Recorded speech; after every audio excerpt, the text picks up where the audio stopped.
Henry Ford said that history was bunk, and Napoleon said that history was the only true psychology and the only true philosophy.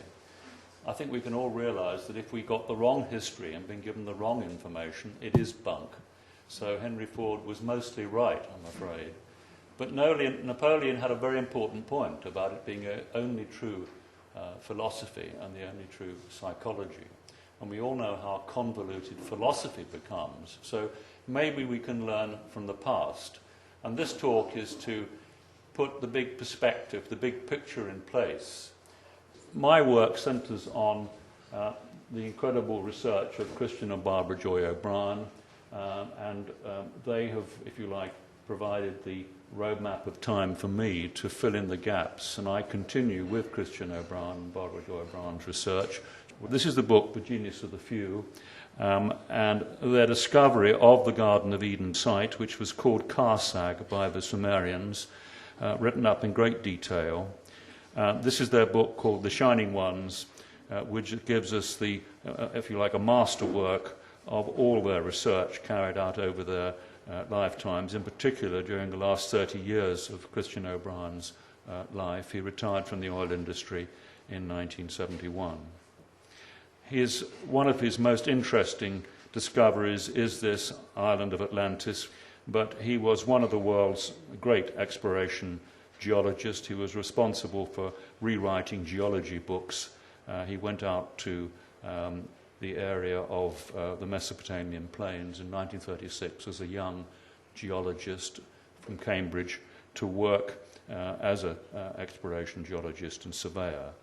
And this discovery and putting it all together in 1984 of the Azores as the site of a large mid-Atlantic ridge island is there on the website, which is referred to in the documents I'm doing here, goldenageproject.org.uk, and it's named for that specific purpose, that we're looking for the Golden Age, which is reported from our ancestors.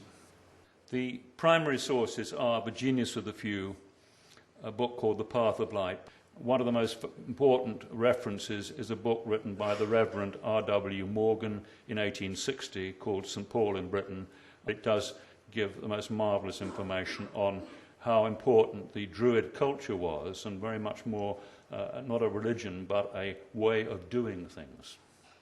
Lawrence Gardner's work also contributes to my overall story. He's done probably, I believe, the best researcher in the world on everything to do with religion and the history of religion. This is another book just come out by Philip Blair, who was the brother of Nigel Blair, who I worked with for 4 years until he died 2 years ago.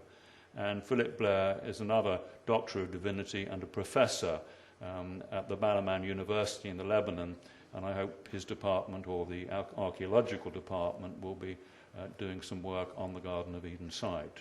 This particular quote is a favourite of Barbara Joy O'Brien's, and it starts her chapter in the book The Genius of the Few on what she calls the unity of truth, to see that all religions, all beliefs, all have the same basic message, in fact go back to an original benevolent source. The word Quran, Q-U-A, there's several spellings of it, but my research tells me that translates as the readings and recitations of An. And we're going to see more about the Sumerian god An and the Akkadian god Anu being the same people, and the importance of that particular individual amongst all groups all around the planet, particularly African tribes, North American tribes. He was the single god who everybody related to and referred to, and so we had a monotheistic system right from the start. It wasn't something new. And if you have a real live flesh and blood God, what does he do? He has children, and that's how you have this proliferation of generations of gods, which has got everybody so desperately confused. So we're going back to basics. What we're talking about here is survivors from global catastrophe arriving in southern Lebanon circa 9,500 BC to restart agriculture and civilization at a place called Karsag, or Eden, later named as the Garden of Eden, led by An and Enlil, or Enlil.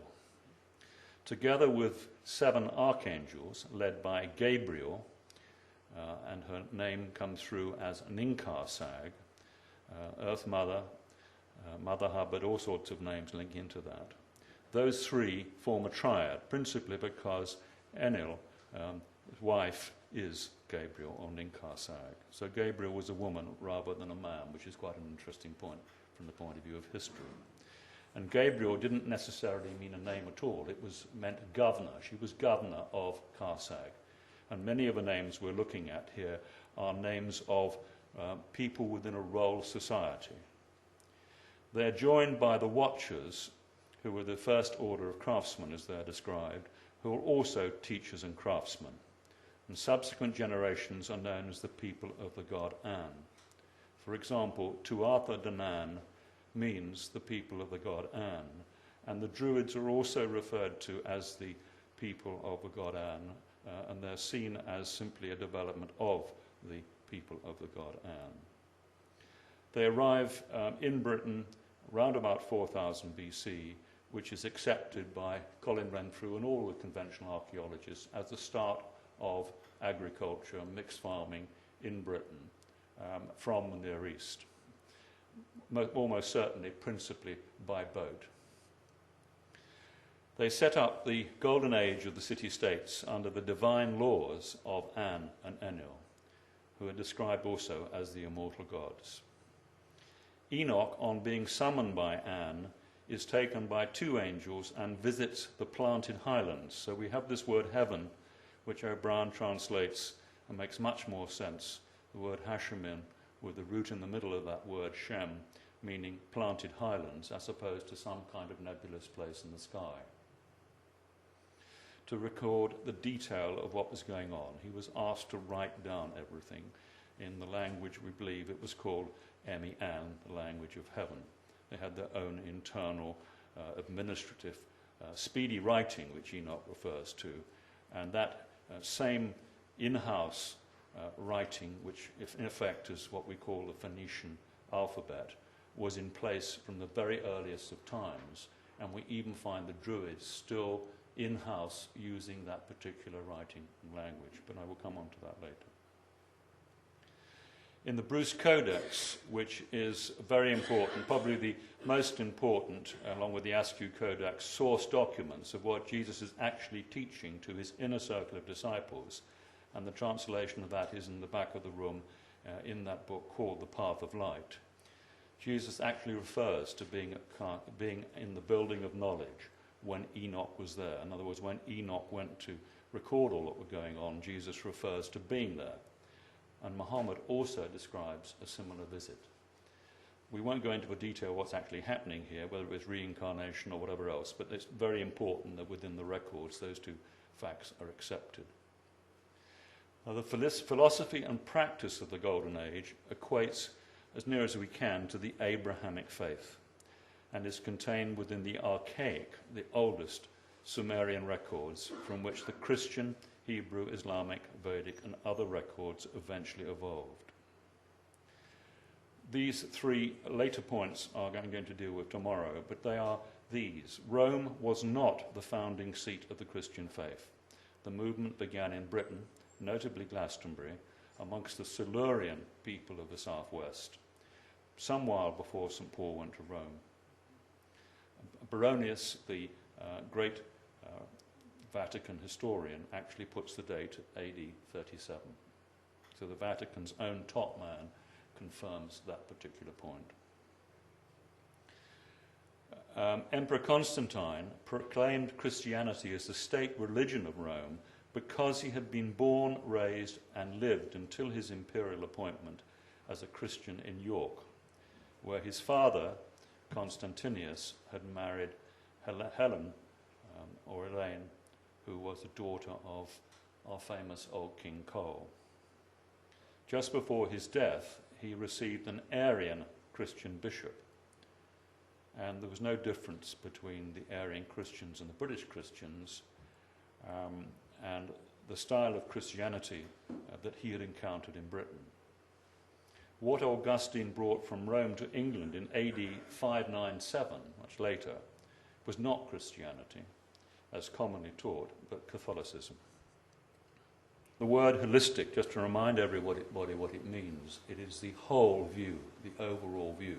It's about this multidisciplinary approach to history and to knowledge and to making sense of just about everything. We have to look at the big picture and have to go right round the subject and be very thorough and always have doubt in our minds until we can be assured of certain issues as we are assured of ourselves, as Descartes described it. So let's just look and see, where are we? Let's look at the big picture. And this is rather like going anywhere and being lost. What we have to do is be able to find out where we are. That's where we are. And as you can see here, we are there. Our sun, our planetary system is in the Milky Way, and it's travelling around. And that's a wonderful artist's impression of what our particular galaxy looks like amongst all the other galaxies in this massive universe. One of the most interesting aspects of science, which was being discussed at Fitzwilliam College in Cambridge about 2 months ago, was that the physics of how our universe works tells us that there is a means, a mechanical means of instant communication across the universe, which gives us clues to the fact that our universe might be as intelligent as our body is in dealing with all the problems that it deals with totally automatically without us having to deal with it. So we live in an intelligent and responsive universe. An instant means of communication. Normally we think of communication as being limited by the speed of light. But the way, the physical makeup of what is now called plasma, electrons and neutrons, and an electrical magnetic universe, our scientists tell us that they can understand that there is an instant method of communication.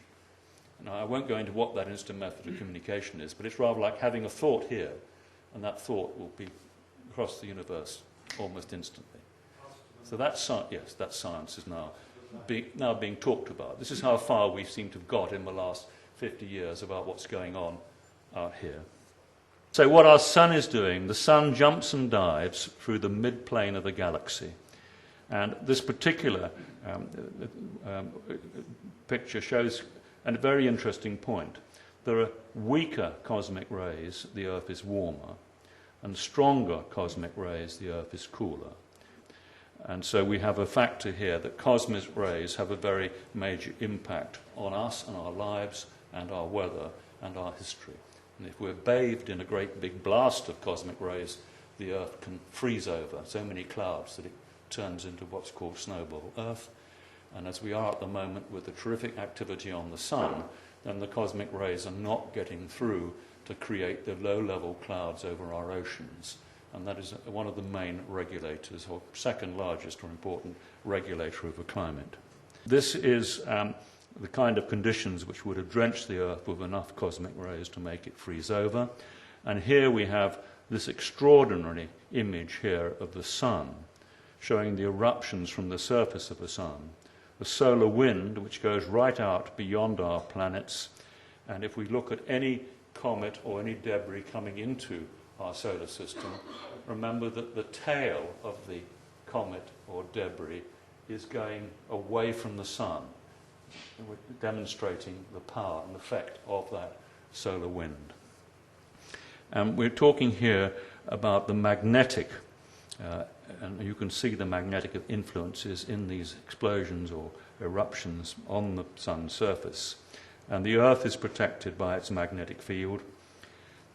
We're protected from cosmic rays from the sun's magnetic field, but we have this extraordinary situation where the Earth climate is very tightly controlled and regulated. It doesn't vary very much, and the protection afforded by the magnetic element here is absolutely crucial. This is a little quote here. The sun puts out the same amount of energy in 25 millionths of a second as mankind has done over his entire 100,000 years of existence, from the first campfires to the Industrial Revolution. At the annual meeting of the professors of Bradford University last week, a leading professor of applied mathematics and a world authority on solar physics stated that a large body of suppressed scientific evidence shows that several of the other planets in the solar system, including the gas giant Jupiter, are warming at almost exactly the same relative rate as Earth. It's not unreasonable to suggest that the sun may be driving this, rather than thinking that man has any real impact on our climate. The Little Ice Age coincided directly with the Maunder minimum, when the sun was very inactive for 200 years. Now the sun has entered a period of higher activity than any in the last 400 million years, and other scientists connected with the same subject will tell you that that peak is occurring in 2012. So the story surrounding 2012 is in a peak of solar activity, because the ancients had sufficient knowledge and followed sunspots and knew that we were likely to have a cyclical peak at that particular point in time. It doesn't necessarily mean we're all going to fry or things will get really serious. Now we look at the planets and the stars. This is about stars and stones. Here are some stars for you and the planets. And you'll see here we have you can see the light coming in on one side of these objects. And I mention this because what happened in 39,000 BC was a massive explosion in our solar system, a supernova explosion. That supernova was over 200 light years away, and the flash would have been so bright and so intense that it would have destroyed, or did destroy, certainly all the large animals and anything out in the open at that date of 39,000 BC. This is why we find one part of the planet, one half of the planet, centering on Australia and Indonesia, with an absence of any large mammals, for example, after that particular date of 39,000 BC. This is interesting because we've had a conference in America 2 months ago who accepted the concept put forward by Richard Firestone, Alan West and Simon Warwick Smith in the cycle of cosmic catastrophes, that we have this supernova explosion, which has an extraordinary impact in terms of our history and what's been happening to our planet over this period of time. And that coincides with the life of Homo sapiens sapiens. Although it doesn't go back to 100,000 BC, we're looking at the fact that we are a very recent species. So the first thing that happens is terrific explosion, half of the Earth scorched. And then 7,000 years later, because it's so far away, we then get a shell of debris or a shock wave from the same explosion. And then third, which was about 12,000 BC, after the second event at the end of the Ice Age, we then get the big lumps of rock and debris coming into our system. Now this was same for everybody all around the universe, everybody in the Milky Way. This was a major catastrophe within our own galaxy and within the whole universe as a whole. So we look at this situation where something major happened at the end of the Ice Age, and we're now beginning to see what that was. That's us, back to base, and you can see this wonderful image of NASA, and if you can visualize one part, the part of the Earth while we were rotating, and we're traveling at 66,660 miles an hour, we're told, through space. And one part of the rotation, flash and damage and destruction. And we've got footprints of this cometary debris in the Carolina Bays in America. It's Dismal Bay and the Carolina Bays. And we've got this terrific amount of heavy metals in this area here, which give us the clues and dates of a multiple object, it's believed, although they're talking of a single one of those multiple objects being 10 kilometers wide, crashing into the ice at a low trajectory over the North Pole and tipping the Earth on its axis. This gives a very good practical explanation of the Big Flood, the Great Catastrophe. And within 17 or 18 of the tribal histories in North America and South America and the area of the Gulf of Mexico, we have the story, and I'm only going to read the bold print, the Creator God appearing to the people, saying one day, to them, "Go dig a large pit, cover it with logs, and pile sand on the top, and after it is done, seal yourself up inside the pit for protection. First of all, there was a creator god around, somebody clever enough to tell them to take cover and knew what was going to happen. And this, remember, is about 12,500 BC. And the story is common everywhere. Some animals and a few other people survived to rebuild the world.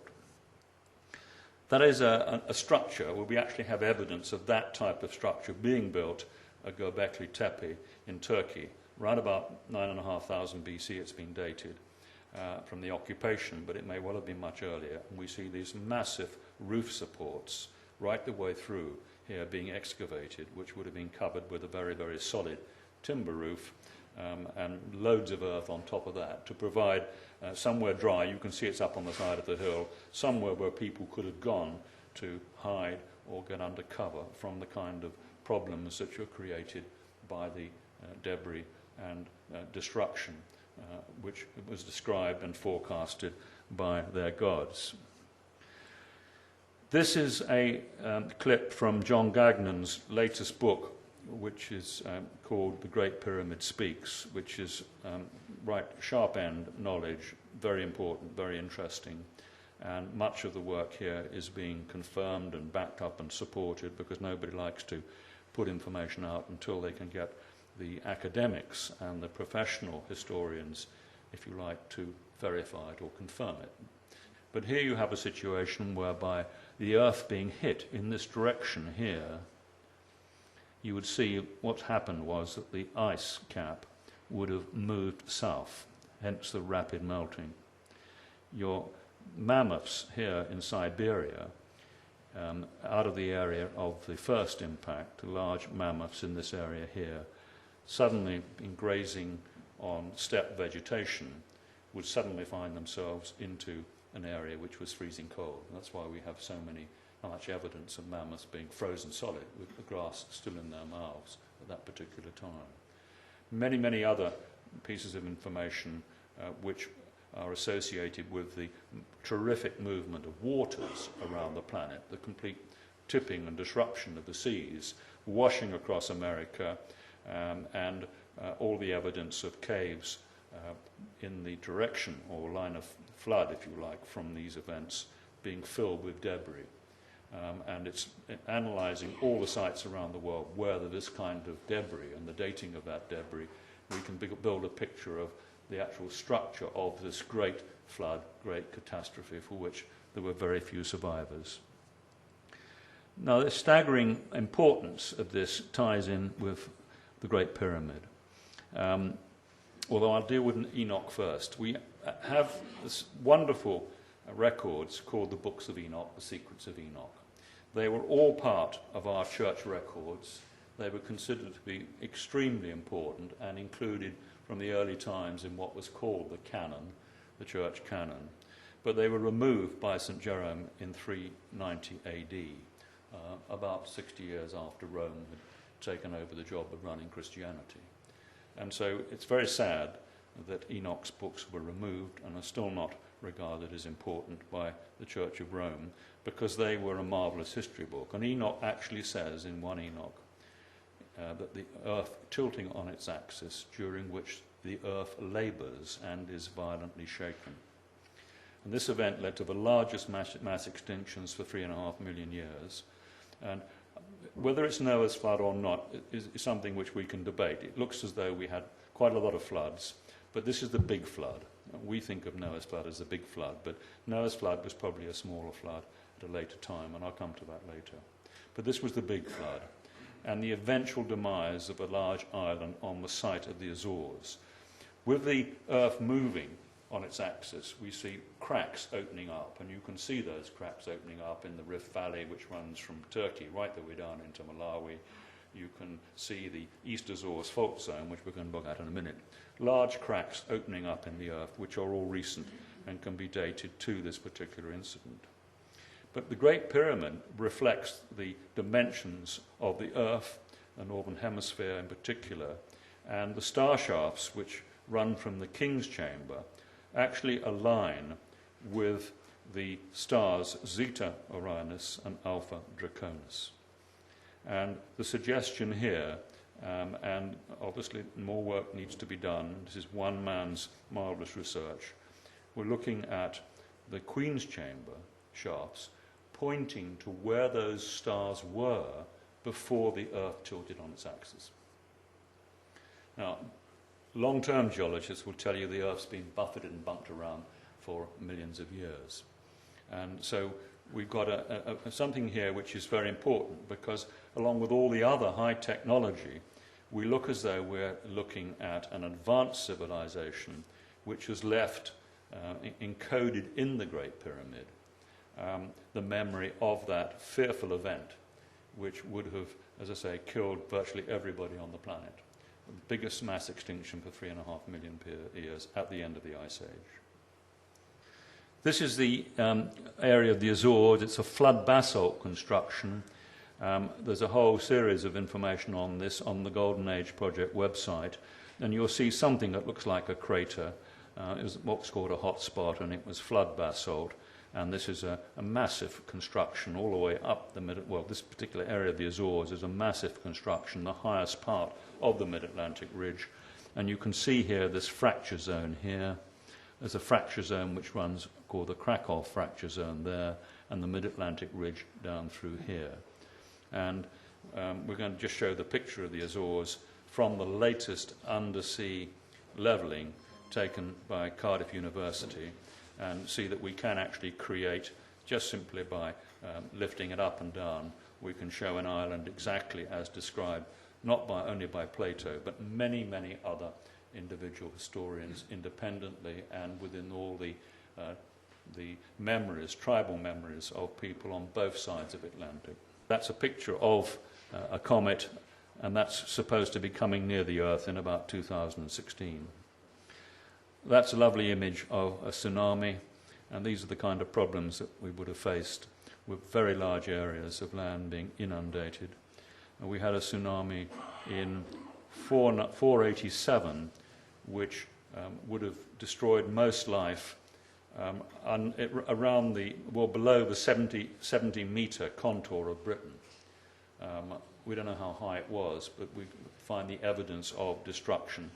And so there was an enormous incentive for people not to build their farms and their homes anywhere near the sea. They would have been up on the high ground. And that's why we find almost exclusively around the world people using the high areas to farm, to live, to build, along with all the other practical reasons of dry ground.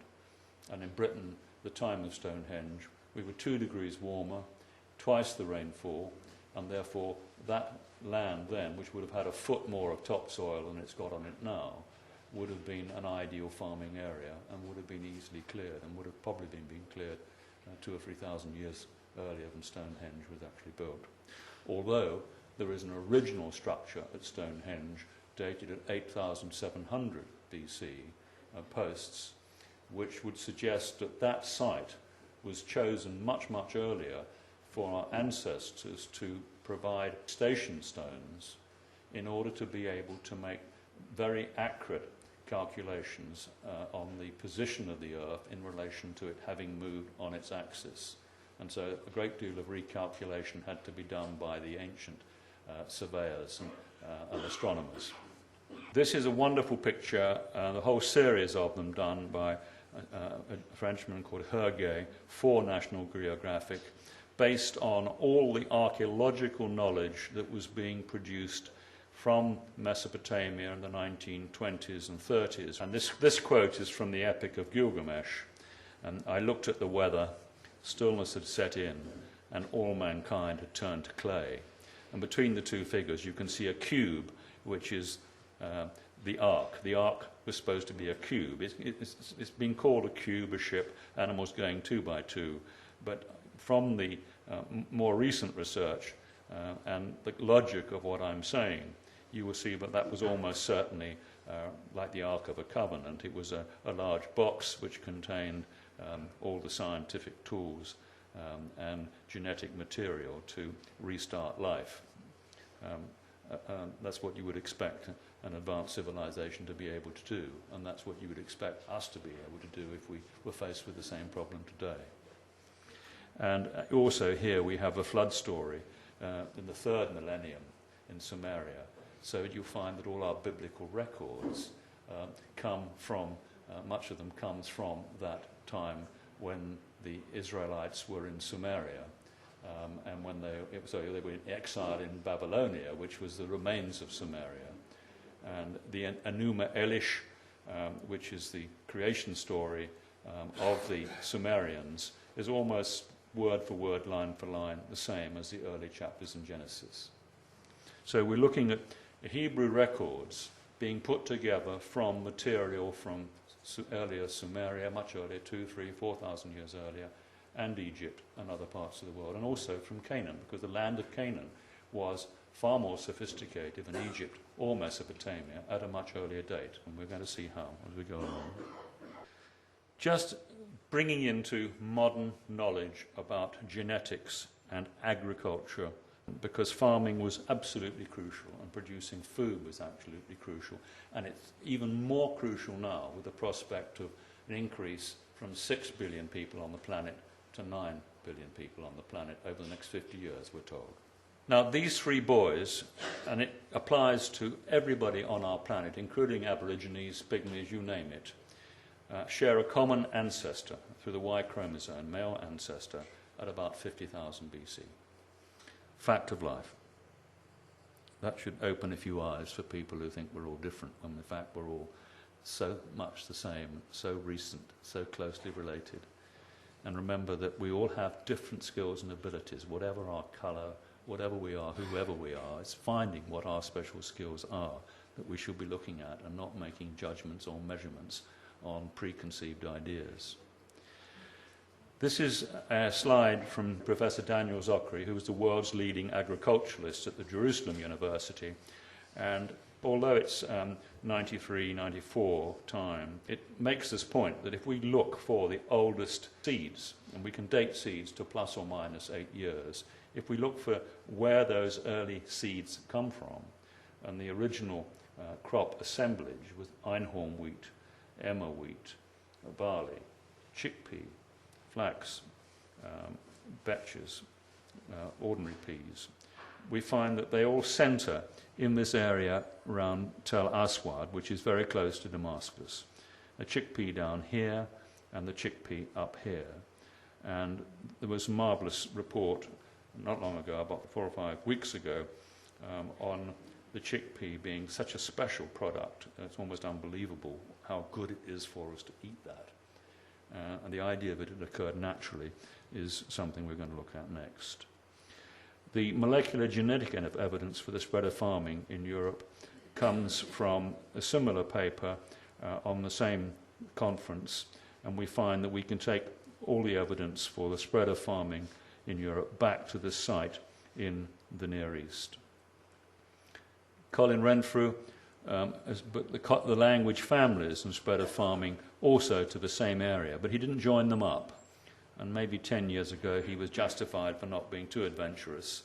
But now, where people believe that farming and early peoples came from Altai and from this region of Siberia, for a whole number of reasons now, they realize that the restart must have taken place in this area here, this nuclear zone as we call it, or more explicitly, a glacial refuge of all the important plants from which agriculture was created. The spread of agriculture from the Near East, this is the latest consensus, that it started here and went by ship largely, and reaching places like seaside fields in the west coast of Ireland round about 4000 BC. And so we get this introduction of agriculture and very clever people, and quite different people at that time.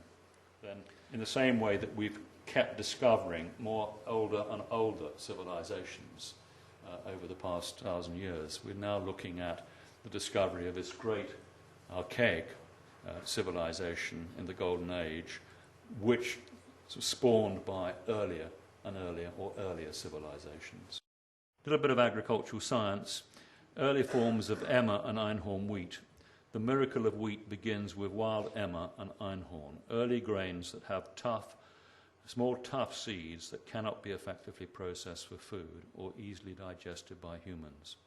Yet somehow Stone Age farmers grasped that if they kept harvesting and culling and replanting the largest of these useless seeds, eventually they would produce softer seeds that could be harvested, processed and digested by a progeny of dozens of generations removed from them. Such a high level of selfless dedication to the future is clearly not possible today, so it seems unlikely, equally unlikely, 10,000 years ago.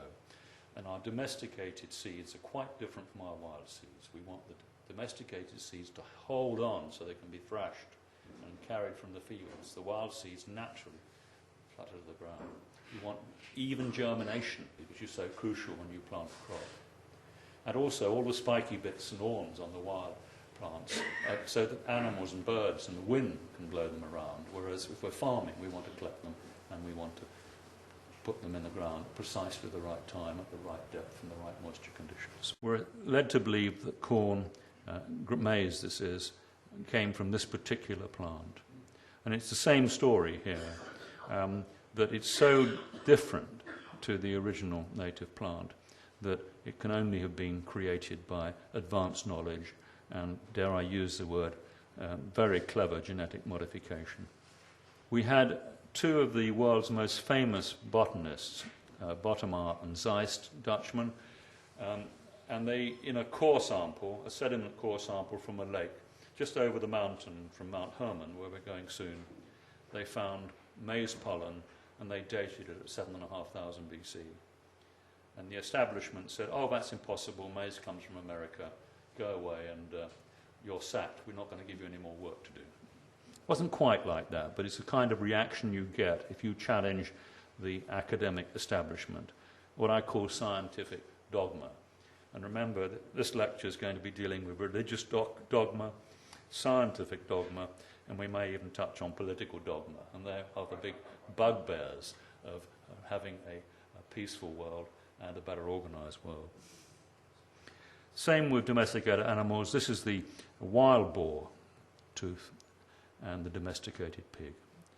And here one can say, here also the effects of domestication on wild animals is abundantly clear. The tooth of the wild pig above is 3 times larger than the same tooth in the domesticated pig. Yet we are asked to accept and believe that Stone Age people would be willing to endure generations of living cheek by jowl with ill-tempered, heavily horned, wild sheep, cattle, and razor-sharp tusks of pigs, so that their distinctly removed progeny could enjoy the benefit of their labours. You can see the logic here, and it may be hard to accept, but it's gradually sinking in, and there's some marvellous papers, particularly by somebody called John Gagnon, whose best-selling American book is there called The Energetics of Food, and he's just republished it and got 2 wonderful chapters on how we have to look for what all our ancient texts are telling us, that we had very clever gods who delivered the seeds and delivered this advanced technology for us, which the church, of course, wouldn't accept. The oldest recorded domesticated fig was found just down from Karsag. I'm using this word Karsag, which meant to the Sumerians meant head enclosure, base camp, if you like, for the small group of people who restarted civilization around about 9,500 BC. And this is found at Gilgal 1, just 8 miles north of Jericho, in that Rift Valley, which would have been a very good climate. It's low down, and it would have produced an excellent climate at this particular time, 9,500 BC, for the more exotic plants that these people were cultivating and producing. And as the same with all our domesticated crops, they cannot survive if they are not dealt with by humans. In other words, it wasn't for human intervention and planting them each year and constant farming, they wouldn't survive. So one of the clues of a continuity of farming is to see where we have lost certain crops or where certain crops have survived over a long period of time. And that's another clue in looking at our agricultural record.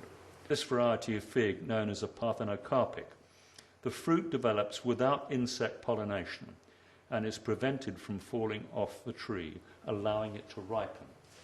We find similar situations with dates and many other plants that they require human intervention to do this pollinating process. And we're going to look at the ancients holding their sacred basket. Now, we have history books, and some of our best history books are the oldest ones. The difficulty has been in translating the language. And fortunately, we have what are called archaic cuneiform texts. And this is one of the oldest. Archaic cuneiform means pushing dates back probably to 5000 BC or earlier. And these may well have been copies of earlier documents. And this is man's golden age. This was the time when they described it as the blissful and unrivaled state of man in an area of universal peace, before he'd learned to know fear and before the confusion of tongues. Very similar to the Genesis text. And this comes from a book on Sumerian mythology by Samuel Noah Kramer. So the Golden Age, you've all heard people talk about a Golden Age. Well, let's just see who's talking about it here. The Alexandrians, and remember Alexandria was a major centre, far more important than Greece in reality, for ancient knowledge. It was set up by the Greeks and it pulled together a tremendous amount of information. So the Alexandrians, in their view, like that of the book of Genesis, was that man had fallen from grace and that developed society was deficient compared to the golden age of the past. They shared this opinion with many other thinkers of classical antiquity, notably the 8th century BC Greek poet Hesiod and his wonderful book, Work and Days, and Lucretius. But in China, we've got the same message. When the great Tao prevailed, the whole world was one community. Men of talent and virtue were chosen to lead the people. Their words were sincere, and they cultivated harmony. This was called the Age of Universality. So Confucius is talking about the same golden age. And remember, Confucius is the man who put a very simple language together, and his concept of religion was very simple. One word, reciprocacy. Do unto others as you'd have them do unto you. 400 BC, 400 years before Jesus. That was a common message at the time. And that's really all you need to know about religion, in my opinion. To keep it simple and then make sure you do it. And China, remember, is immensely important now. And the Chinese, I don't show it in this talk, but the Chinese were led originally by Hung Ti, who really was Nung Ti, and Shen Nong, who was Sargon I. And they were the Bak Sing tribes who migrated from Mesopotamia at the time of a much later global catastrophe than the one we were looking at, and moved down into India and moved into China. So Shen Nong, the farmer, was in fact Sargon, and Hung Ti was Nung Ti. So we have a tradition in China which has preserved so much of the Sumerian culture and the culture, of course, of the Golden Age. Lao Tzu lived at just about the same time, and he wrote this wonderful book called the Tao Te Ching. He was on his way actually to the west, to the mountains, to look for the ancient masters, the gods, who always lived in the west, wherever you were, until the time you get to the Mount Hermon area, and then you get further across, and then they're in the east, so you can locate where the original mountain was. But he was going out of the gate on his ox, and the gatekeeper, who knew him well, said, "Where are you going?" He said, "Well, I'm off to the mountains to find the gods, or the ancient masters." And the gatekeeper said, "Well, you can't go, you haven't written anything down." And anyway, the gatekeepers persuaded him to stay and write his book before he left, because otherwise it would be a complete waste of time for him to have been a great philosopher and scholar. So that's what he did. And he was never heard of again. We never know what happened to him, but it's a lovely story. And this is what he thinks, and this is our benevolent source. The ancient masters were subtle, mysterious, profound, responsive. The depth of their knowledge is unfathomable. Because it is unfathomable, all we can so to do is describe their appearance. Watchful, like men crossing a winter stream. Alert, like men aware of danger. Courteous, like visiting guests. Yielding, like ice about to melt. Simple, like uncarved blocks of wood. I believe that's a beautiful poem and sums up what the ancients thought about the people who had delivered civilization, law and order, agriculture, etc. to them. Then we turn to Plato a little later, and Plato is supposed to be the thinking man's philosopher, and he's written several very important documents. He doesn't seem to have let any of us down on anything he's said, apart from Atlantis, which some people question. But this is what he says: once upon a time the gods divided up the earth between them, not in a course of a quarrel, for it would be quite wrong to think that the gods do not know what is appropriate to them, or that, knowing it, they would want to annex what property belongs to others. Each gladly received his just allocation and settled his territories, and having done so, they proceeded to look after us, their creatures and children, as shepherds look after their flocks. They did not use physical means of control like shepherds, who direct their flocks with blows, but brought their influence to bear on the creature's most sensitive part, using persuasion, as a steersman uses the helm, to direct the mind as they saw fit, and so guide the whole moral creature. They don't look like baddies to me there. Then we've got another statement by Plato, because this is all about a marvellous Greek, perhaps the most famous Greek of all, really, because he was the man who really set modern Greece, or modern ancient Greece, on its way by sorting out the law and reorganizing things after chaos, called Solon. And Solon visited the so-called temple of Neith, and Neith was this lady Ninkarsag, and he had a discussion with Sontius, who was a priest, and Sontius said, "O Solon, you Greeks are all young in your minds, which hold no store of old belief in a long tradition, no knowledge hoary with age." This is about commentary, catastrophe, disasters of various kinds. But in the truth of it, behind it, is a deviation of the bodies that revolve in heaven around the earth, and a destruction occurring at long intervals of things on earth by a great conflagration. When once more, after the usual period of years, the torrents from the heaven swept down like a pestilence, leaving only the rude and unlettered among you. And it says just lower down that to begin with, your people remember one deluge, though there were many earlier, and moreover, you do not know that the noblest and bravest race in the world once lived in your country. Back to this glowing references to the gods, the ancient gods of Greece. Now this is where Christian O'Brien comes in, because he wanted to know where these master builders came from, who built all these structures, which took him to Sumer and looked and decided that he was going to learn how to translate the cuneiform text. Because of him, quite rightly, that was the area you had to look to see what did the very earliest record keepers have to say about all this. And this is archaic tablet 8383. There are 13 of the tablets. He translated them all to give us a story which is in the Genius of the Few about Karsag and everything that happened there, Karsag being the Garden of Eden. And this is what Samuel Noah Kramer says in about 1963. There's good reason to hope that the not too distant future will see the better part of its contents ready for translation. And O'Brien took up that task. And what he produced was this. And I'm only going to do one tablet, because the others can all be read in your own time if you want to look. At Karsag, which means head enclosure, where heaven and earth meet, the heavenly assembly, the great sons of Anu descended, the many wise ones. The Lord of the granary had not yet arrived there. The grass had not yet become green. The Lord of the plough had not yet prepared the land and its watering. For the Lord of the plough, that implement, had not yet turned over the hard earth. The cattle shed had not been given running water, and so on and so on. Irrigation channels, bright sunny enclosure, the Lord of the granary. The Ananage, the great lords, had not yet arrived. The shesh grain of 30 days did not exist. The shesh grain of 50 days did not exist. The small grain, the mountain grain, and the animal fodder did not exist. So we have a lovely, basic, down-to-earth story of farmers and farming, which matches both the Genesis text and also the books of Enoch, where we have three totally different records of the same situation.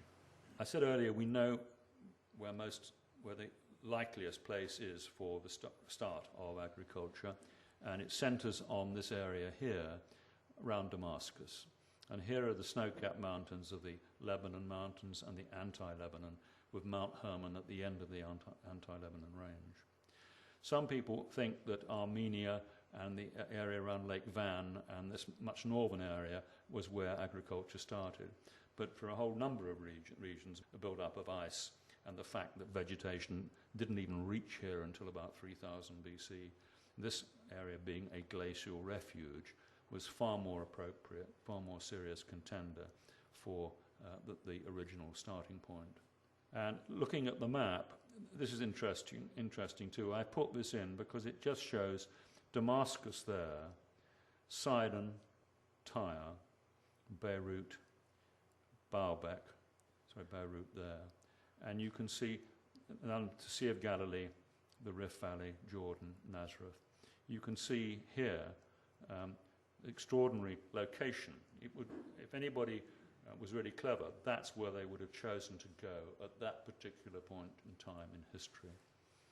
And so much of our history is tied into this area with us being told that Tyre and Sidon were the two oldest cities and ports in the world, to the very much earlier land of Canaan rather than the land of Phoenicia. This is a close-up of the area. O'Brien, having located the probability of something important happening here, had to look at where people could have farmed and would have farmed. And he looked at these sites, A, C, D, and somewhere else here, A, B, C, and D, and chose, A, B there, the northern Rakaia Basin, A, the Rakaia Basin south, and decided that this was the most probable location of the Garden of Eden site. And he had a very important thing to help him. He had Enoch's detailed descriptions of his journey to the top of Mount Hermon and being walked down into this area, which is about 8 miles, by the two angels who took him to see everything and to record what was going on. Still called the Mountain of the Chief, or the Snowy Mountain in Arabic. And the havens here are the havens described in the books of Enoch. There's all sorts of explanations by other historians as to what these havens are, but this one, I believe, makes the most sense because it ties everything together. And that's the Google image view. This area, the Rakaia Basin south, north of Mount Hermon here, and this is you've got a basin there which is probably an old lake bed, and another similar basin to the north, and a high ridge of land here.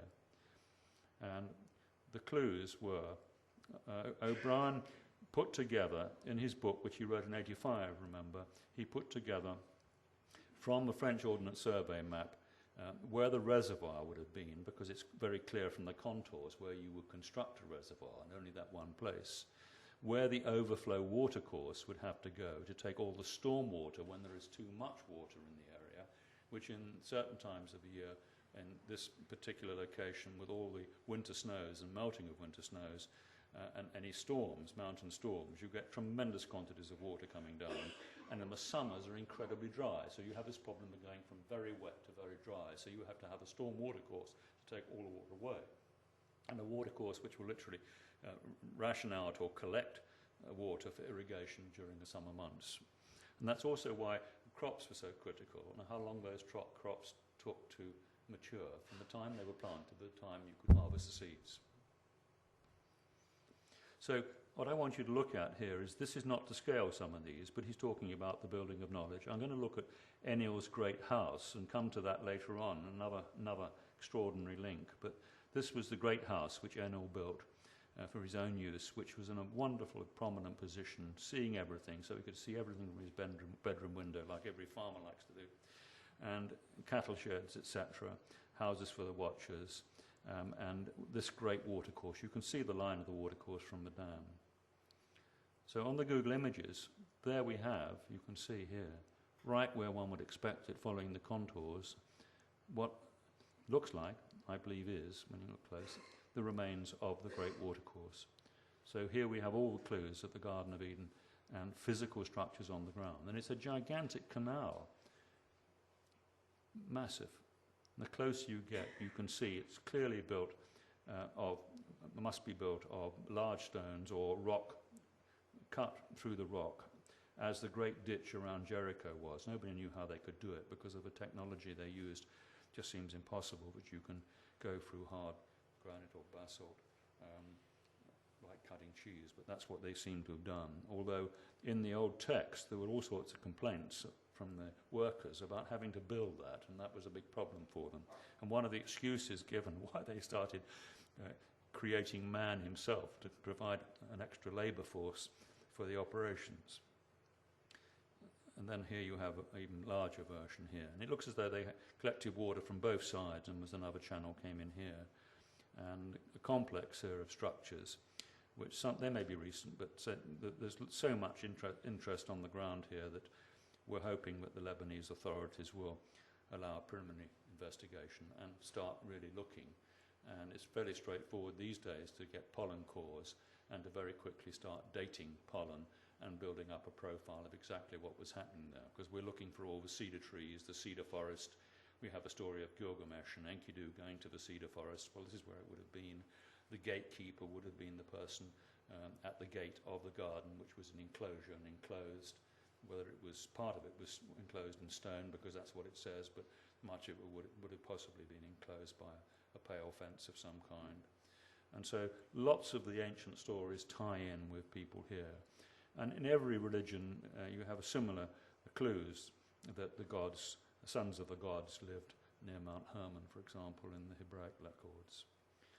Now the famous lady, the famous person really at this settlement was the lady. And this is particularly relevant when we start thinking about equality and women's role and all the rest of it, and see what's happened to women since the Golden Age.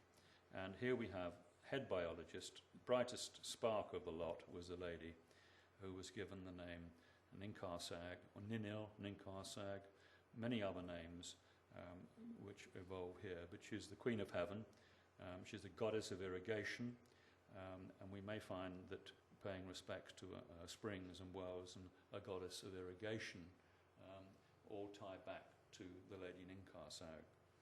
And she says here, with this settlement will come prosperity, an enclosed reservoir, a water trap should be established. The good land is full of water. Because of the water, food will be plentiful. Very interesting. Now, she hasn't got a space helmet on, as Zechariah Sitchin tells us she had, and she's holding a big vase. And this is a statue in the middle of one of the most important early cities called Mari. And somebody called Andrew Parrott, who was a famous archaeologist, excavated Mari. And this was one of the objects that was found. And it was literally a fountain in the centre, most important part of the palace, where the water came up through the body and out through the vase. And there are cylinder seals showing the 4 streams of water from this same kind of person holding a vase. If you go to the British Museum and many other museums around the world, you will find these extraordinary people seen to be wearing wings, holding a sacred basket, and there's all sorts of things here. It's all about the pineal gland and everything, but my view is it's straightforward, simple pollination of plants, which all horticulturists and gardeners will know a great deal about. And we find that tradition, interestingly, in many, many places. And these figures they had to be drawn in a certain way, and that tradition of drawing them in a certain way carried down from something like 5300 BC to the palace of Ashburnipal, where many of these figures were found in the central throne room.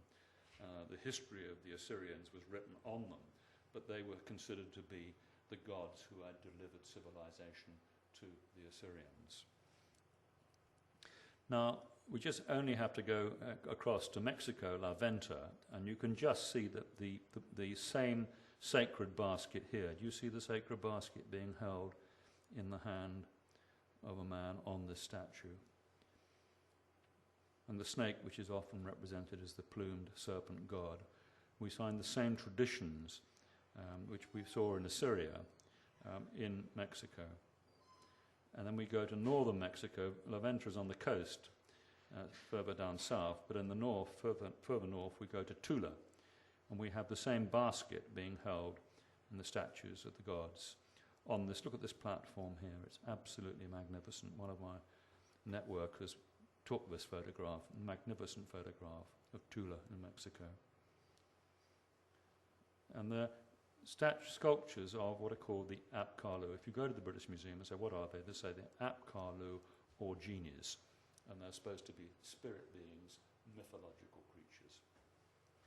And this is part of what we've been led to believe by church and everybody else, is that, oh, all that's myth. It's dismissed as myth. The word myth just simply means incredible. So if it's too incredible for a pretty basic person to understand, then it's a myth and dismissed as something which didn't exist. Now we're going to look at the hierarchy, the people who were in Karsag, the Garden of Eden, because it gives us so many clues. And it also helps to explain so much of the confusion.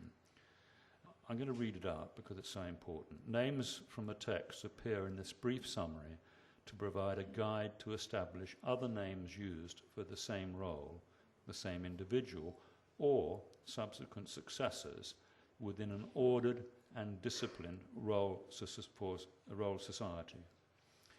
The Most High, which is the common Hebrew word for God, equates with the supreme commander of the Anunnaki, or the leader of the Shining Ones. Yahweh Elohim actually means the leader of the Shining Ones. And all through the land of Canaan, where men and women were the heads of the administration in the towns, rather like our mayor and mayoress, it was always Yahweh and Asherah of Dan, Yahweh and Asherah of Beersheba, whatever it may be. Each of the communities had a male and a female figure, and if the man wasn't married, he would have a consort who was involved. So men and women were represented equally, in just the same way our mayor and mayoress tradition has survived from those times. Now, An is the name given to the supreme commander at this particular point in time by the Sumerians. He's called Anu by the later Akkadians. In Egypt he's called Pa, although he was originally Pa Anu. So we find An being the earliest key person in Egypt as well as Mesopotamia.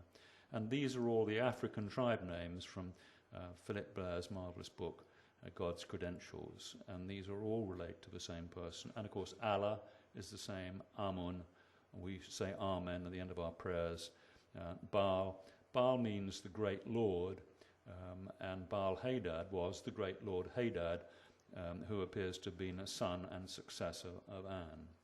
We also get the word Bel, sun god comes into it as well, and we have Manu, which is just putting an M onto the Anu, Manitou to the North American Indians, Manco Copec in South America, and then we have El Shaddai and El Elyon, the mountain gods of Abraham, and presumably the role leaders or the supreme commander of the Anunnaki at later times.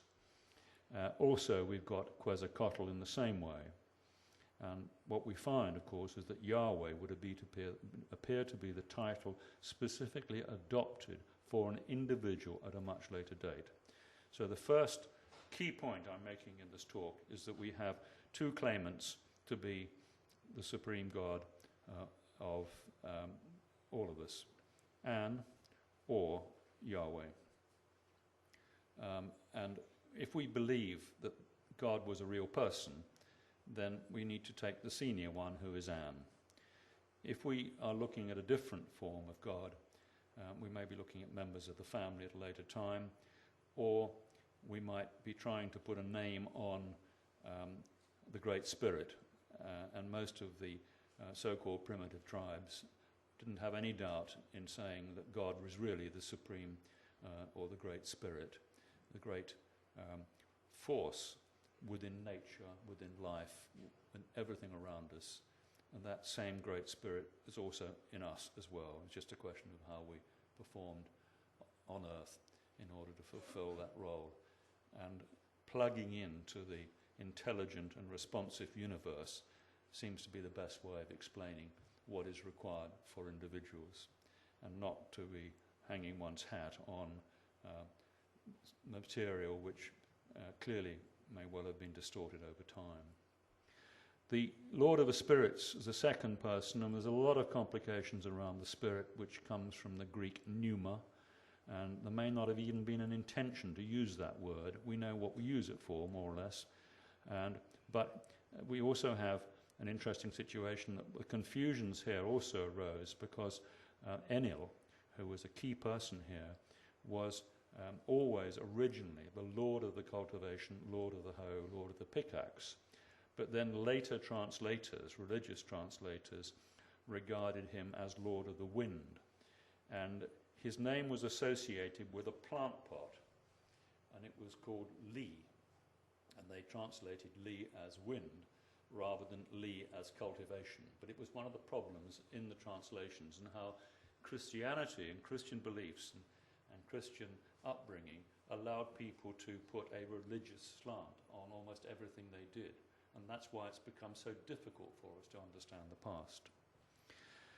Now, the 7 archangels were called two-eyed serpents. If you have 2 eyes on the go, you're supposed to be cleverer than the one-eyed serpents, who were the ordinary angels. And they were the Ananage council of 7 teachers, the 7 rishis, the ancient masters, the Abkalu, the genie. We're going to come to those later. Gabriel was the governor of Karsag, and this role was played by Ninil or Ninkarsag, a woman. And she is called Inanna, Belit, Isis, Neith, Mamar. Mamar, actually called Mamar in Akkadian. Kali, Ka, Kotaliku, Serpent Lady, Queen of Heaven, Earth Mother. Then we have Uriel, who is Enki, and we all know about Enki. Enki and Enil appear to be brothers. Enki was lord of the land. He was also Ragyal, some wisdom and law. And then we have Utu, Ugmash, Sharmesh, Ogumus, Ogma, Lug, and we find the Druids actually using Ogma and having this tradition of Utu following right the way through. Utu also is the musician and the man who talks about music. Michael is the captain of the guard. So the angel Michael means captain of the guard, and there were lots of captains of the guard, different people, different times, who had probably different names. So I hope you're getting the message about a role society, a very well-organized administrative structure. Raphael was the chief medical officer. Sariel, the representative of the Watchers, so the Watchers were represented on the Ananaga Council, and Remiel, supervisor instructions. So that far you've got this extraordinary N-head of 9, which you see all over the world, the ninefold pantheon of gods who begat gods. So you start with your single monotheistic system, but as soon as they have children and relations and further down the line, then you're getting into a lot of gods, and at some point later on you find that everybody's sick of so many gods and they've forgotten the fact that it was one guy who started the whole thing. And the angels were the one-eyed serpents. They weren't quite so bright as the two-eyed serpents, and if they're good enough, they got promoted to the archangels. And Elohim, Engeli, word comes Engeli, which also means Lord of the cultivation, Abkalu, Genie, Dejin, Dejun, Malek, Hashanim, Tuavadan, serpents, and Druids, because the Druids would say, we are the serpents, we are the Druids. They were transmitting what we call the serpent knowledge. So when Patrick went to Ireland to try and banish the serpents or snakes, he was trying to get rid of the old system. And when St. George, the fabricated story of George killing a dragon, which was entirely put together by the Church of Rome, George smote or killed the dragon. The reality was that George was George of Lydia, Lydia, and he was the Arian bishop of Alexandria, the most important Christian at the time that Rome was trying to gain control of Christianity. And Constantine, on his deathbed, was blessed by an Arian bishop, because Christians were Arian Christians. They didn't believe in all the mumbo-jumbo, I'm afraid I have to put it that way, which came later. This is one of the images we have of the Most High, the Supreme Lord Anu, with statuettes from Tel Asmar. And this is a lovely picture back to Hergé in the 30s. This is what the archaeologists produce, professional archaeologists. A lovely quote, "The great gods foregather. Death and life they determine, but of death they do not reveal." They didn't really reveal what happened in the spiritual world or after death. And here we have Genie or Abkalu from Ashburnar's palace. And the museum quote says, "Bas-relief of a priest who is represented wearing a divine wings, apparel peculiar to his office, and carrying a goat on his left forearm, while he holds aloft in his right hand an ear of corn. This bas-relief once formed part of the decorations of the palace built by Ashburnapal II at Nimrod. So that's a modern version. You can see that it didn't, all sorts of complications there, and I hope that my explanations provide better explanations. And I'm going to go a little further now with another one holding a Mesopotamian fallow deer. And this is O'Brien's specific interpretation or analysis, was that the Elohim were not making animals but caring for them and tending them as all good farmers do. Down-to-earth farming, and the church couldn't accept that down-to-earth farmers could have a place in our church canon and biblical records. Current genetic knowledge now recognises the application of advanced scientific knowledge and practice in the domestication of wild plants and animals from around 9000 BC in what would appear from the evidence to be a restart of civilization after major catastrophe. In the current confrontational debate between creationists and evolutionists, both parties need to address their misunderstandings of past events. This is where the story of a Nephilim comes in, and I've got some very good papers, one being prepared at the moment by somebody looking at this subject, because we find very large people and very small people, and you'll see later we also find different racial types all arriving at the same time, with the influence of what I would call the Shining Ones. Modern giants, well, this man is 9 foot tall, perfectly fit, not a growth hormone, he's able to do his work very well. We know that I think 3 in a million people do have pituitary growth problems, tumours, which create height, but it isn't always the case. This was a Roman emperor who had absolutely no problems at all, but he was 8'6" tall, and that's overlooked by everybody. This, they thought, was the world's tallest man, 7'7", Bao Yixing, and this is the world's smallest, and he's called He Pingping, and he's 2'4". But no sooner did this appeared in the press that a Ukrainian vet rang up the Guinness Book of Records and said, "Hang on a minute, I'm 8'5", living and working normally in Ukraine. And this is the very famous, in the Middle Ages, the Child of Hale, who was 9'3", born in 1578, and he used to take on about 4 or 5 men at the same time, so he was totally physically capable and able of performing and lived a healthy and full life as a great celebrity in London. We're now back to another of the lovely Herge stories, which is the Sumerian story of the farmer god, and the farmers will love this one.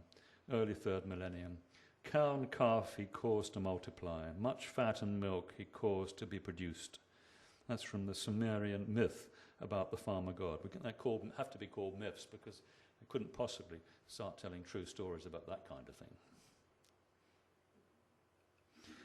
Another wonderful reproduction here of an actual structure. That city was ancient, and so were the gods within it. That's from the Epic of Gilgamesh. Here's our Ab-Kalu doing something, fertilizing plants in my mind, wearing this basic uniform which they had to wear, and we're going to look at why they had wings. And Ab means father if it's connected with the enclosure, which is Ka. Lu means bright.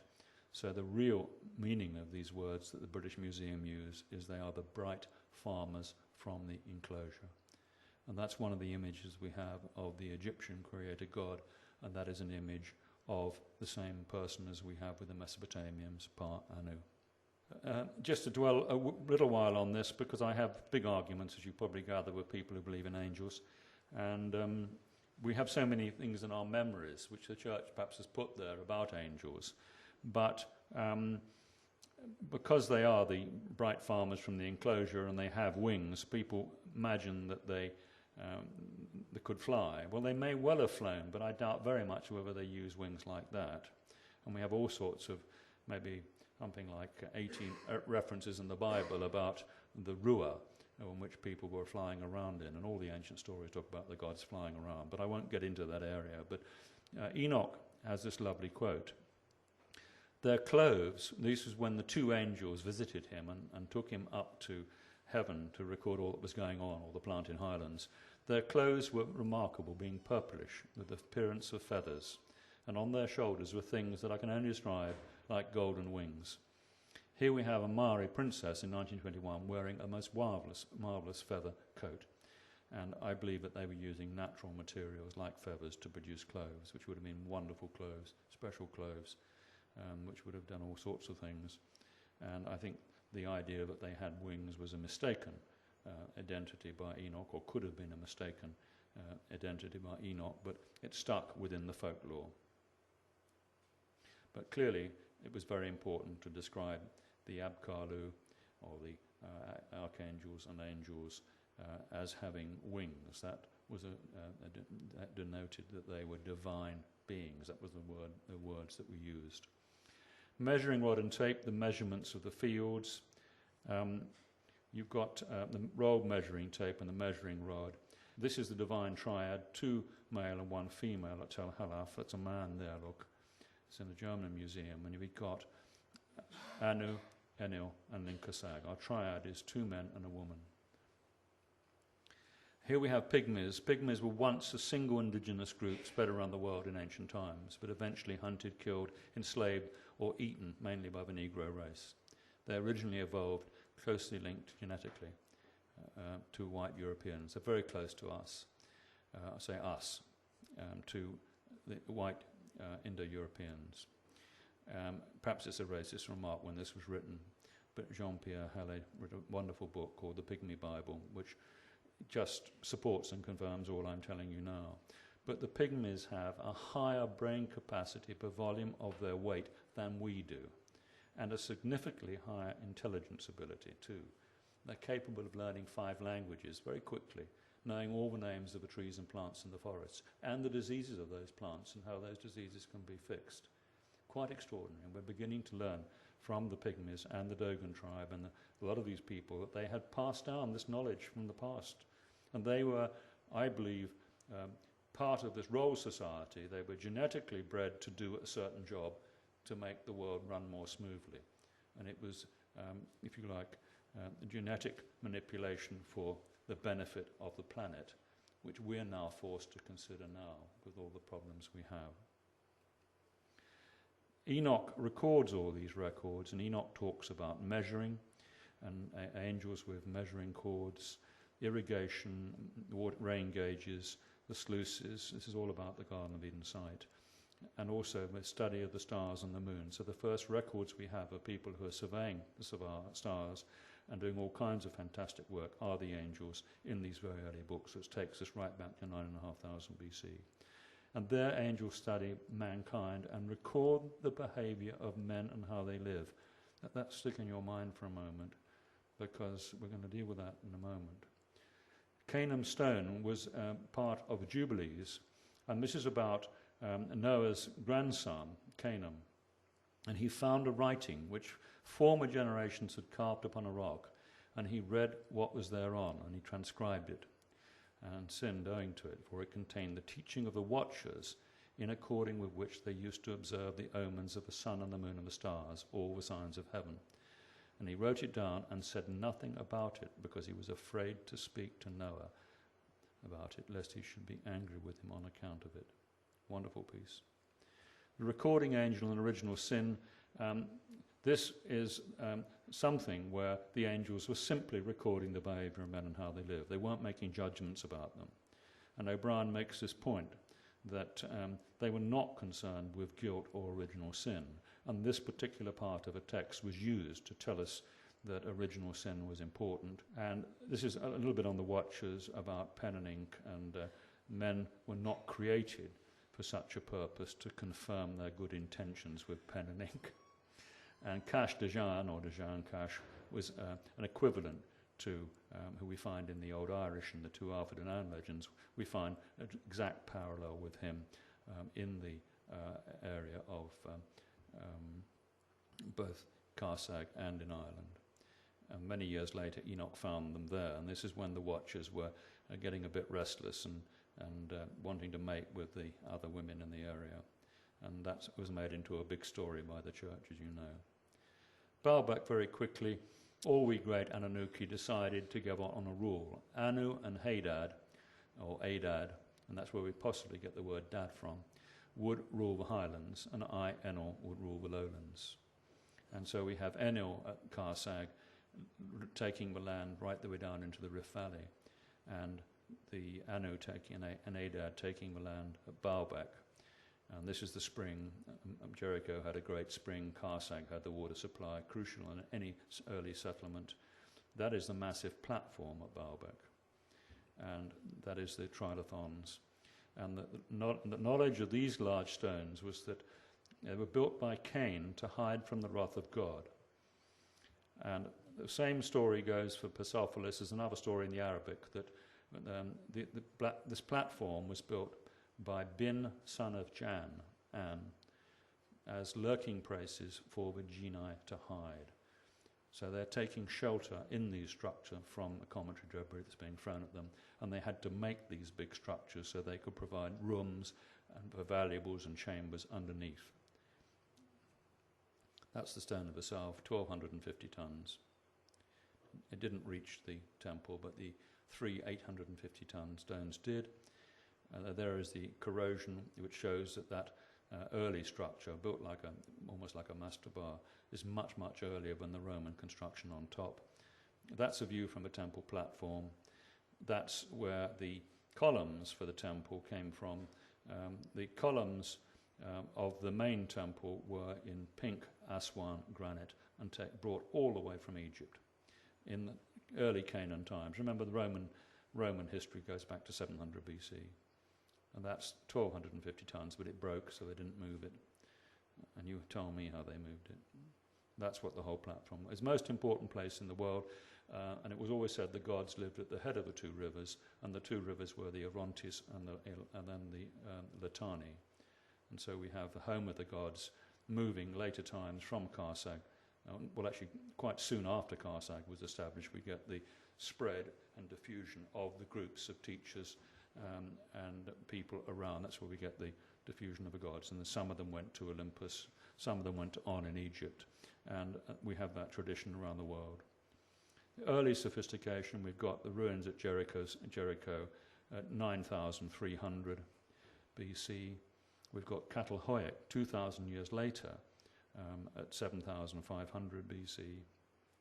We've got the Halafian ceramics, the most marvellous ceramics, which haven't really been surpassed until maybe the 18th century, some people say. So great sophistication at 6,500 BC in reality now, in the redating. Then we've got the ceramic combs. The paints are still as bright now, nearly as bright as they were when they were put up 6,000 years ago. And the paint manufacturers have discovered that they heated the paint in the process before they painted these pegs, which they drove in to decorate all the mud brick buildings and protect them from erosion. And the paint manufacturers now realise that by heating the paint, they can make paint colours last very much longer. That technology is 6,000 years old. There is the most wonderful sculpture of a lady of Warkush. You would have had quartz eyes, polished, copper eyebrows, a wig, and she would have looked exactly as she had done, perfect representation.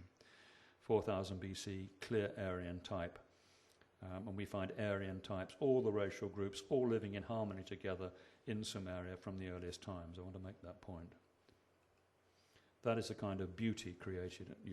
Warka is the same place as Uruk. The dates have all been moved back, with Uruk or Warka being a great city around 4,500 BC and lasting till 3,250 BC from the archaeological record. But look at all these wonderful features here. And these are actually the symbols of Ninkarsag on those troughs with the animals. So Ninkarsag, much later on, is associated with the animals and farming and that water trough, or food trough, whatever it is. Here we have this 150-ton block at Giza, which is dated way before 3000 BC in the Valley temples. We just don't know how old they are, but they're certainly much, much older than the pyramids. And here is machine granite. We've got evidence of machine granite at Saqqara and waterworks and water systems. And my belief, and I think other people's belief now, is that they were raising vast quantities of water from the Nile to canal over to the areas of Siwa and Fayum and all the settlements which were drying out as the Sahara dried out. They desperately need water to keep those operations going. And they were pumping water at Thebes and Giza. And this is at Saqqara. And here is a machine granite, and you find a lot of this type of material very, very early in Egypt, out in the desert before they came into the valleys. So 5, 6, 7,000 BC, you had clever people producing this kind of quality stonework. And remember too that the art was fantastic. The best art is 2,900 BC, perfect representations of a species of geese there at that time. And the art deteriorates over the next 1,500 years. So the best work is the earliest work, very important point. And here is one of the most marvellous things. This is a wooden statue, and it's of Ka Appa, who was an overseer of one of the villages in Egypt. And when they looked at these eyes, they were quartz, created from quartz, which was polished to as high a standard as we can do today. In other words, it was as good as we can do today at that time. And all the features made him look totally lifelike. And he looked so much like somebody in the village that when they excavated it, everybody got terribly excited. But that's one of the great wonders, I think, of the world, that timber structure surviving from that time. And I've got a book called Hair Back, which is Lubavitch, one of the great Egyptian archaeologists. His wife wrote a fantastic story about Hair Back, which is chickpea, and how he lived and all the people he met and talked to, and from the text in Egypt, and the degree of sophistication in their education. Casing joints in the Great Pyramid, 2,500 BC. You can't put a knife between them. Tell me what kind of technology can do that. And the world of the Abrahamic faith. This is Ur, and the royal headdress at Ur, the enormous structures at Ur and Uruk, Eridu and Uruk, which were nearby, the temple of Anu here. So we find them coming right back into, following right through. This is a city before the Great Bronze Age civilization was destroyed. Tepegawa, occupation mound, where we find remains going back to 8,000-9,000 BC through different levels in those Mesopotamian plains. The areas of cultivation, urban populations, and large towns before 2,900. And the Nippur Library, where these tablets were found. And this is Nippur, and you've got called Ikur, the mountain house, dedicated to Enil. And down here you've got a temple to Inanna. So you've got these two original people, Enil and his wife Inanna, being the situation being reproduced in the main administrative and scholarly establishment in Sumeria at Nippur. And there is the site of Enil's house, we believe, in the overlooking the Garden of Eden at Karsag, on 300 or 400 feet above that level, looking down into where the reservoir was in this valley here. And there's a water supply. They're extraordinary. At the top of the hill, there is a pond.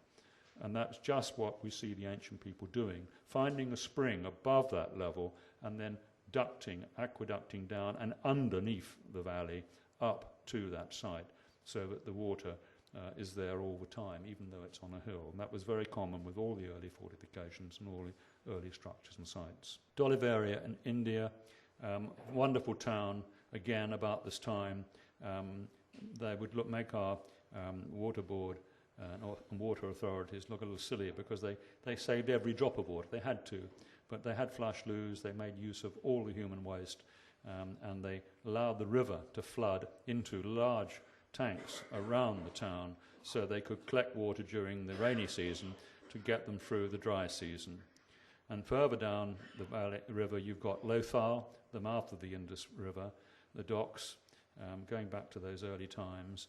And then we've got double-hull canoes, this technology identical to the boats found at Ferriby in Yorkshire and in Egypt, with sewn planks without nails, and able to sail backwards and forwards across the Pacific, no trouble at all. And we find the Indus Valley and the Easter Island scripts identical, the talking boards there. And it's also very similar to the Minoan writing, picture signs, pictorial text, and we find the same kind of picture signs in Mexico at very early dates. Common threads throughout the world, common language, common tongues, as we saw from the Golden Age project tablet. Paracas, part of the Peruvian desert, immensely rich sea because of the Humboldt current and the mixture of cold and warm water.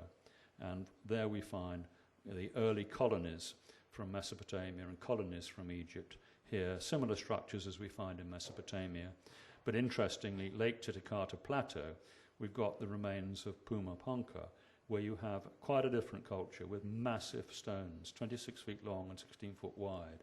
And here you have a plateau which experts will now tell us did rise by many thousands of feet. So it was at sea level, and now it's halfway up the mountain.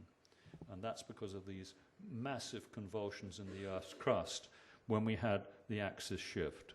And then we have pyramids, big pyramids here, and a way all the way up, dried out now. But we've got people doing extraordinary things, 3,500 BC, 1,000 years before the Great Pyramids. Now, there is our Ninkar Sag. She's defiled after the end of the Golden Age, that she was defiled. She's got a rod and ring, the bent rod, a stupid helmet with many horns on it, which she didn't have anyway, crow's feet, and she's got a goat bell, a sheep bell, and a cattle bell around her neck, and droopy wings and owls. And so what they did is denigrated the old gods. And we see this here. There is the very earliest archaic reconstructions of Enlil and Ninkar Sag. He's got the horn feet there. He was seen as the cattle god. All these images of animal heads come into the culture of how people saw their importance. But here we have the Burni relief, which denigrated Ninkar Sag, and the similarity with Isis, the similarity with Astarte, because it's the same. And then when we get to the Americas, much, much later, she's the serpent lady, Kotaliku, a goddess, a lady of the serpent. She's got a rattlesnake skirt, etc.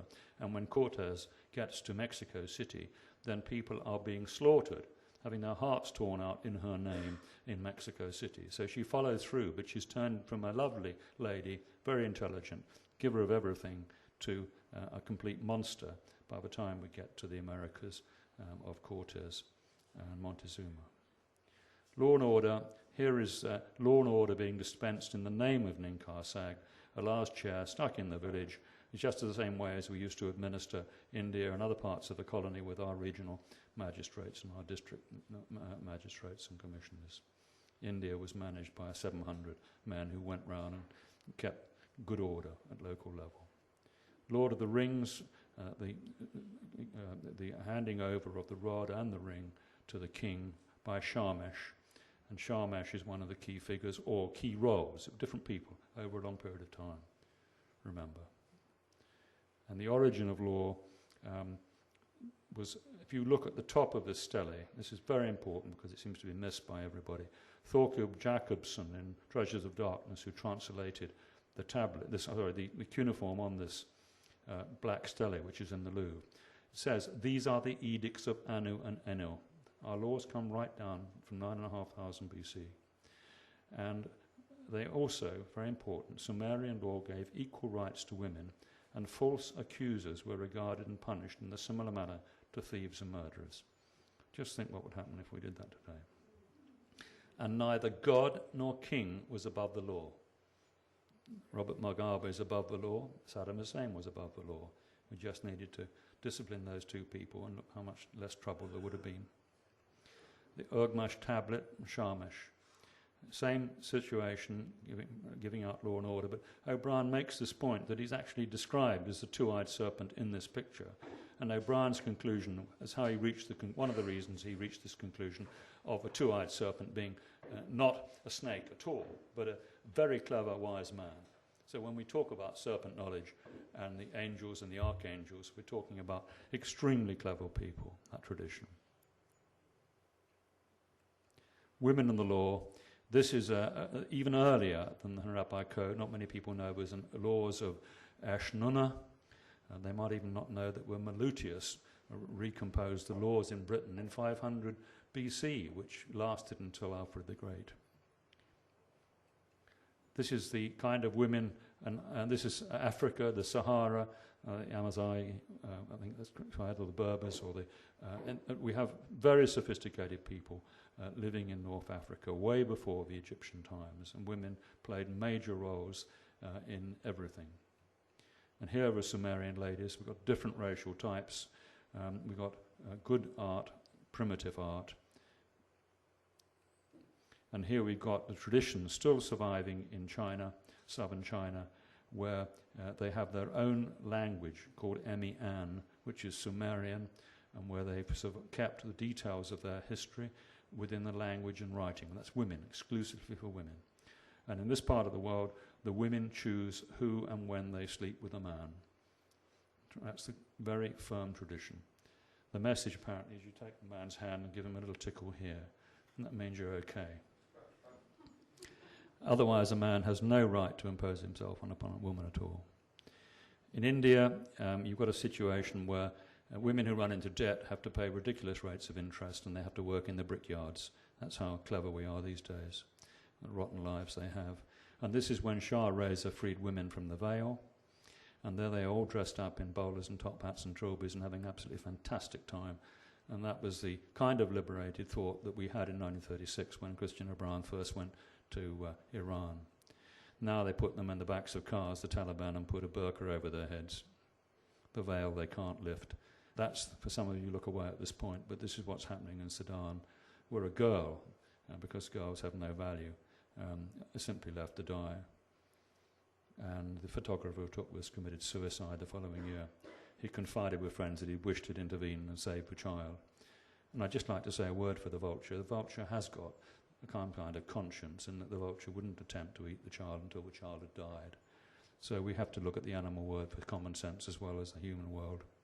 And that signifies the kind of harmony we're looking for, where if you give a man a fish, you feed him for a day, but if you teach him to fish, you feed him for a lifetime. And here is a Chinese fisherman at dusk, who's got the lamp alight, and his trained cormorants will be diving and picking up the fish and fill that basket, and he will have done a wonderful job to feed his local village. Great harmony. And it's the same with our farmers and our country people with their working terriers and their scent hounds. We've all forgotten the really important jobs they do, and now have made them illegal. And now all we've got is unbelievable suffering, because whether you shoot a fox, a deer or a hare, there's no effective means whatsoever of following up a wounded animal, or even looking for a wounded animal, or a sick animal, or a diseased animal. Hanifs and penitents are very important, because Abraham was a Hanif, and they were the remnants, that believed to be, it's said here, the remnants of the priest class in the old world society who carried down from father to son much of the specialist scientific knowledge. Now, neither Jesus nor Muhammad brought a new religion, and both claim to have met Enoch. This is very important to where we are in religion, how it's important it is for all of us, whether we're Christians or whether we're Muslims, to actually understand our history and realize that we are all the same under the skin, or wherever. We all believe in the same thing, and the sooner we get back to believing the same thing, the better. The following statements are supported by religious historians. Islam insists that neither Jesus nor Muhammad brought a new religion. Both sought to call people back to what might be called the Abrahamic faith. In contemporary records, both claim to have visited the planted highlands, Hashemin or heaven, and met Enoch. A grave is reserved beside Muhammad in Mecca for Jesus on his death after the prophecy of his second coming. So if Jesus comes back, he's got a grave already designated next to Muhammad. That tells you a lot about what's going on. These are quotations from the very earliest people in Egypt, 27th century BC, established as the man whose standard is righteousness, who walketh according to its way. More acceptable is the virtue of the upright man than the ox of him that doeth iniquity. Righteousness is for eternity. It descendeth with him that doeth into the grave. His name is not effaced on earth, but he is remembered because of right. A man's virtue is his monument, but forgotten is the man of evil repute. Now this is consciousness at very early dates, as you can see. We mustn't dismiss people who believe that painted savages existed before Jesus. And this is something near the end now, and this is such an important point. And this is Confucius again. And this is one of his students says to him, says, "Oh, you're really fed up with all the teaching. Why is it that you stress the study and cultivation of virtue within the mind? There are those of us who say it is enough to lead a life of virtue, and that such a life can be achieved without all the study you recommend." "Ah, Tenzing," the master replied, "all of life is a matter of balance. If a person loves kindness but does not love study, their shortcomings will be ignorance. If a person loves wisdom but does not love sound ideas, their shortcomings will be having fanciful ideas. If a person loves honesty and does not study, their shortcomings will be the tendency to spoil or upset things.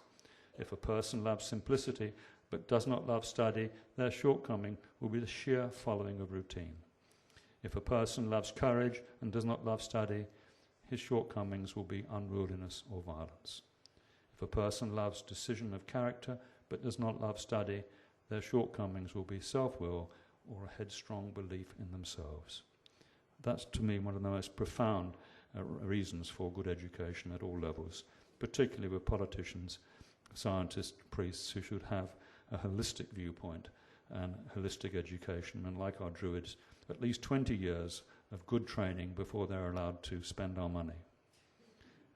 Summing up here, once upon a time, in the civilized world, the monarch and the public servants who honoured their oath of allegiance delivered to the people freedom, justice, leisure and instruction. By facilitating instruction and apprenticeship, the state encouraged each individual to develop special skills appropriate to the ascribed natural or genetic abilities of that individual to meet the many needs of the wider community. The pursuit of excellence in each department was a matter of honour, where self-interest led to a duty of care towards fellow citizens and the overall success of that community. And here we see that a second major catastrophe in 2354 ended the archaic Bronze Age civilization and all I've been talking about in the Golden Age. Sumer as a political entity ceased to exist. Cometary debris, impact craters, here, here and here, all the evidence is stacking up now. It's just taking too long for people to realise how serious it is. Summarised there at a conference at William College in 1997, but it hasn't sunk in. All the various events, including the big event here at 2,350. And I'm going to finish with Victor Clube, who is one of marvellous man who I've learned a lot from, who wrote two wonderful books, The Cosmic Winter and The Cosmic Serpent, with Bill Napier. And what we have here is his detailed description of what is happening out there, and that we have at these various junctures, 3000 BC, 2240, all these dates are areas where we have major problems with cometary debris, dust, etc. We're heading for one right now. We have a much higher risk now than we've ever had before since 1200. And it has to be taken into account when we're looking at our climate and climate change. And his conclusion of his paper is this: whether or not mankind recognizes the approximately centennial threat is tantamount to choosing between apocalyptic and anti-apocalyptic outlooks on the environment. This question, as I've shown, is of deep historical and political significance, being intimately bound up with the origins of Christian doctrine and with the elitist desire to perpetuate anti-apocalypticism along with its appropriately distorted cosmological setting. In view of the intellectual and cultural climate of irrationality which arises thereby, it is a moot point whether mankind will meet the challenge posed by this question before the next bout of apocalyptic terror descends. Such a situation represents an intolerable risk to civilization. So there you have it all. We had it all, we lost it all, we need to understand it all in order to be able to get it back. So at the moment we're heading for 6 to 9 billion people and massive extinction and loss in life and lots of starving people like that little girl in Sudan. Thank you very much for putting up with me.